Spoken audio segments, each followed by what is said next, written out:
So patriarchy doesn't just emotionally cripple men, it actually annihilates their sense of self, their individuality, and any hope of self-esteem. It is the first step of dehumanization. So we often think about dehumanization in patriarchy, about how they're taught to objectify women, but before they can even get there, they have to dehumanize their own selves first. So in The Will to Change, Bell Hooks wrote, "The first act of violence that patriarchy demands of males is not violence towards women. Instead, patriarchy demands of all males that they engage in acts of psychic self-mutilation, that they kill off the emotional parts of themselves. If an individual is not successful in emotionally crippling himself, he can count on patriarchal men to enact rituals of power that will assault his self-esteem."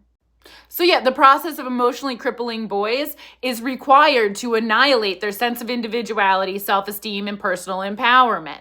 And these things get replaced with patriarchal masculinity, right? Seeking patriarchal conformity instead of developing self-esteem. Seeking approval from other men instead of building the inner authority to live out loud as an individual. And so this process is complete, the total annihilation of their personhood and individuality, when men learn to identify exclusively by their gender, not as individual human beings.